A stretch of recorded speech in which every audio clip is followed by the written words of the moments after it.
Bonjour, c'est Anne-Sandrine Di Girolamo au micro des Ondes de l'Imo, le podcast immobilier attentif et curieux. Avec nous pour ce nouvel épisode, Jean-Marc Torolion pour évoquer le congrès FNAIM des 5 et 6 décembre au Carrousel du Louvre. C'est un congrès qui sera un congrès de passation avec Loïc Quentin tout nouvellement élu et donc c'est un congrès un peu spécial.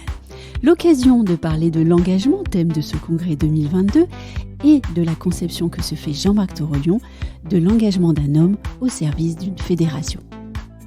Jean-Marc Torolion, bonjour. Bonjour. Le congrès qui s'annonce est particulier puisque vient d'être élu Loïc Quentin pour vous succéder en tant que président de la FNAIM et que ce sera le dernier congrès de votre mandat. Est-ce que vous vous souvenez de votre tout premier congrès FNAIM en tant que jeune professionnel ? Alors, je m'en souviens. En fait, c'était près de Montparnasse à l'époque, sous la présidence de Yves Boussard. L'année exacte, j'ai presque envie de dire que ça devait être aux alentours des années 2000. Voilà. J'ai un autre souvenir, en fait, c'est la façon dont mes parents me parlaient quand j'étais tout jeune du congrès. Parce que ça a été aussi pour eux un élément intéressant. Tu sais, il faudra aller au congrès. Voilà. Non, puis la façon dont ils m'en parlaient, ils étaient enchantés. À l'époque, c'était à l'Intercontinental, si ma mémoire est bonne. Voilà. Donc, on voit aussi les évolutions de ce congrès au niveau des emplacements, de sa capacité. Voilà. Son évolution. Pour ce congrès-ci, il y aura une plénière à 11h30 le 5 décembre. C'est une plénière très importante puisque vous allez évoquer votre mandat. On rappelle que c'est un congrès de transmission. Alors, je ne vais pas vous demander de faire l'exercice maintenant, mais si vous deviez choisir un seul combat ou une seule mission pour évoquer votre mandat, ce serait lequel ou laquelle ? Je pense que mon équipe sera l'équipe qui aura donné une identité professionnelle à ces métiers. Par la protection de la dénomination d'agent immobilier, administrateur de biens et syndic. Même si je ne souhaite pas résumer ce mandat à cela, parce que la deuxième chose, c'est naturellement la Covid et puis ensuite toutes les lois sur lesquelles on a travaillé. Mais peut-être l'élément central au fond, parce qu'il reste cette trace législative dans la loi Hoguet. Ce sera une empreinte importante pour vous. Oui, pour moi, j'espère en tout cas pour la profession. Et puis on laissera Loïc Quentin présenter sa vision pour les 5 ans à venir. Bien sûr. Le thème choisi pour ce congrès 2022, il n'est pas innocent, il s'agit de l'engagement. L'engagement en français, c'est une promesse, c'est aussi une action pour entrer par exemple dans un projet ou dans une bataille. C'est dire la charge émotionnelle qui se trouve dans ce mot. Je voudrais savoir quand est-ce que vous avez décidé, vous, de vous engager au service de la fédération ? Et est-ce que vous pourriez me raconter le jour où vous avez eu envie de vous engager au service de la FNAIM ? Alors tout d'abord, mon histoire d'entrepreneur et mon histoire familiale fait que ce syndicat, je le connaissais, j'allais dire, d'une façon héréditaire. Et donc, on s'engage parce qu'on a des mentors. Et il y a quelqu'un qui a pour moi été un mentor dans mon engagement syndical, que peu de gens connaissent, mais qui est très connu chez nous dans l'Isère, c'est Jacques Domé. Jacques Domé qui a été un grand syndicaliste en Isère, qui a été membre du conseil d'administration d'Yves Boussard et qui a véhiculé pour moi l'image même du syndicaliste, c'est-à-dire cette forme désintéressée mais totale dans la défense du métier. Donc c'est à partir de cette histoire-là que je me suis engagé. En fait, mon engagement est venu d'abord du fait qu'on est venu accessoirement me chercher pour une mission connexe à la Chambre syndicale de l'Isère. Puis finalement, j'ai été coopté. Et à partir du moment où on est dans cette action dans l'intérêt général, on en mesure la portée, l'intérêt, j'allais dire, et en même temps la signification. Et donc, au fil du temps, j'allais dire qu'on passe de l'adhérent au militant et du militant à l'engagement à différents stades. Ces stades, on les connaît bien.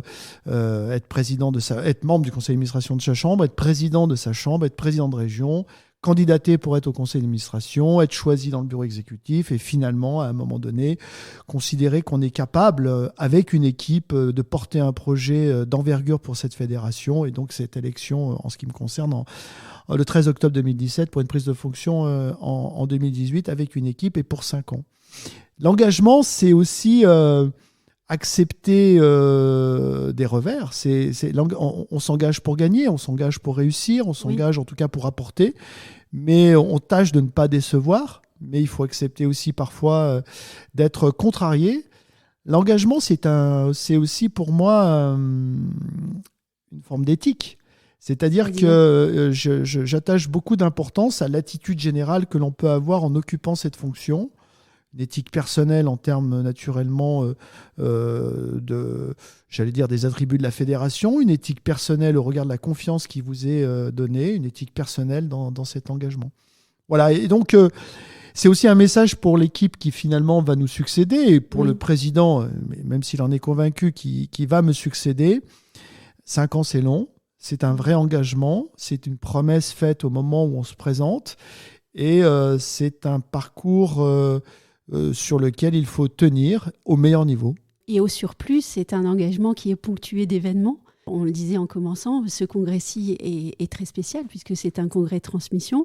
C'est le dernier congrès de votre mandat, mais ce n'est pas votre dernier congrès. Alors, c'est le dernier congrès de mon mandat, évidemment, mais c'est sûrement pas mon dernier congrès en tant que humble participant pour la suite, évidemment, parce que l'histoire de la fédération va m'intéresser, l'avenir de la profession va m'intéresser, la politique menée par la Fédération nationale de l'immobilier va m'intéresser au plus haut point. Donc, voilà, après, je crois qu'il ne faut pas se méprendre non plus. C'est-à-dire que quand vous avez transmis fini votre fonction, en quelque sorte, et fait cette transmission, il faut savoir rester à sa place et laisser l'équipe s'exprimer pleinement. Il ne s'agit pas de se mettre en censeur de quoi que ce soit, ou j'allais dire, voilà. Oui. Même si on peut avoir sa propre opinion, même si on peut avoir un jugement, ou qu'éventuellement on peut apporter une aide quelque part, mais le rôle d'un PAST président, c'est d'être le gardien de son action et de la mémoire de son action, évidemment. Il y a des choses auxquelles je tiens. Oui, il y a la valeur du travail qui a été accompli. Voilà, mais après, pas d'ambiguïté. Place à la nouvelle équipe et au nouveau président. Oui, vous parliez tout à l'heure d'hérédité. Évidemment, l'hérédité ne doit pas étouffer. Ouais, je considère que Loïc Quentin, il n'est pas l'héritier de Jean-Marc Torolion. C'est pas ça du tout. Loïc Quentin, il est l'héritier d'une histoire d'une fédération. Et dans cette histoire-là, il y a le parcours de l'équipe que j'ai conduite et dont il a fait pleinement partie, c'est tout. Mais après, il appartient au nouveau président d'imprimer sa marque et sa vision. Alors, on va revenir au congrès et à cette notion d'engagement. Pour ce congrès, vous avez invité 4 personnalités pour venir développer ce thème de l'engagement.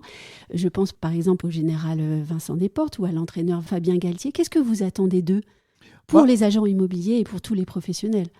Ce que l'on souhaite au travers de nos invités, c'est illustrer différentes formes d'engagement. Oui. Et c'est aussi l'illustrer au travers de fonctions qui ne sont pas les fonctions premières de ceux qu'exercent nos adhérents. On n'a qu'un adhérent qui est général ou qui est entraîneur. Mais c'est au travers de l'expérience même de ces personnes faire en sorte que chacun de nos adhérents, chacun des patrons d'agence qui sera là, puisse à titre personnel tirer un enseignement sur le plan de l'éthique même de l'engagement, de la façon de le faire. Il n'y aura pas forcément à dupliquer au sens littéral du terme, mais forcément on trouve, au regard des paroles qui sont servies, une source de motivation dans cet engagement. Et donc, au travers des différentes thématiques qu'aborderont chacune de nos invités en plénière, eh bien, je souhaite que finalement, les 3500 congressistes qui seront là ressortent avec une âme de militants engagés. Et puis peut-être aussi qu'ils y trouvent un moment de respiration dans leur quotidien. Forcément, mais ça c'est le but du congrès au fond. Oui. Le congrès, c'est de dire rassemblons notre communauté et laissons tomber le téléphone, le stylo, l'ordinateur. 2 jours, juste pour se retrouver ensemble. 2 jours. 2 jours forts. Voilà. Et 2 jours où finalement on est en communion, sans exagérer ce terme, mais en communion professionnelle. Encore une fois, et avec un objectif, c'est que derrière ces 2 jours, chaque personne qui aura été présente au congrès ressorte justement avec un surcroît d'implication dans son engagement, qu'il soit dans son entreprise ou syndicale. Oui, on est souvent pris dans les affaires, les questions à régler dans son quotidien de professionnel, et on pourrait être tenté, au fond, de rester dans ce quotidien et de ne pas venir au congrès. Et ça, c'est peut-être une erreur ? Je pense qu'il faut donner du sens à son adhésion. Oui. Alors, je sais bien qu'il y a différents sens. Il y a ceux qui consomment du service, il y a ceux qui, finalement, vont rechercher l'enseigne dont ils peuvent attribuer une fonction commerciale ou de labellisation seulement. Et puis, il y a ceux qui, peut-être, peuvent aller chercher véritablement la communauté patronale et un sens dans le mot syndicat. Quelle que soit, au fond, la motivation de l'adhésion, moi, j'invite tous ceux qui, finalement, ont assumé une cotisation à venir concrétiser cette cotisation et cette adhésion dans notre congrès, à notre congrès. Parce qu'ils en ressortiront, je pense, avec véritablement un sens nouveau de la signification de leur adhésion. En tout cas, c'est tout ce que je souhaite. Outre le fait que, indépendamment de tout, c'est un moment où on apprend beaucoup de choses, on se ressource sur le plan patronal, on a des ateliers de formation, on va faire connaissance avec une nouvelle équipe dirigeante, c'est pas rien. Oui. Et donc... on rencontre ses prestataires aussi. On rencontre ses prestataires. Donc, tout ça, mis bout à bout, c'est quand même beaucoup. Dans un lieu prestigieux en plus. Donc, c'est beaucoup. Et donc, voilà, j'allais dire... allez, transformez votre cotisation en motivation nouvelle, surtout que l'année 2023 sera peut-être pas si évidente que ça. Et puis, c'est des instants qu'on n'oublie pas. Vous m'avez demandé quand était mon premier congrès. On n'oublie pas. La façon dont mes parents en parlaient, ça ne s'oublie pas. Et finalement, quand on rentre aussi, on irrigue son agence, on irrigue ses collaborateurs. On parle de son congrès. On en parle. Voilà. Et rappelons que le congrès FNAIM n'est pas réservé aux seuls adhérents. Le congrès FNAIM n'est pas réservé aux seuls adhérents et c'est sa force parce que nous sommes une communauté ouverte. Notre syndicat n'est pas sectaire. Il est au contraire, j'allais dire, ouvert sur l'avenir. Il est ouvert sur tous les modèles et il est ouvert sur tous les acteurs. Donc que vous soyez salarié d'une autre agence non adhérente, que vous soyez agent commercial d'une agence non adhérente, que vous soyez bien évidemment titulaire d'une carte professionnelle d'une agence non adhérente, venez nous voir, on vous accueillera à bras ouverts et vous verrez que la Fédération nationale de l'immobilier, elle a une utilité que vous ne soupçonnez pas. Vous venez de lister la liste des questions qui vont se poser au futur président. Alors, pas tout à fait, parce que moi, j'ai une certaine vision des questions qui vont se poser à la nouvelle équipe et au nouveau président. Mon rôle, c'est en tous les cas de lui transmettre une fédération en parfait état de marche, et elle est en parfait état de marche, c'est-à-dire qu'elle a les moyens de ses ambitions. Nous avons accru considérablement le nombre de nos adhérents, on a réformé structurellement cette fédération, bref. Elle est puissante et visible. Elle est puissante, visible, je pense que je l'ai conduite à un certain niveau de respectabilité et de crédibilité, même politique, et donc il n'y a plus qu'à enfourcher le cheval et accélérer. Merci beaucoup Jean-Marc. Merci.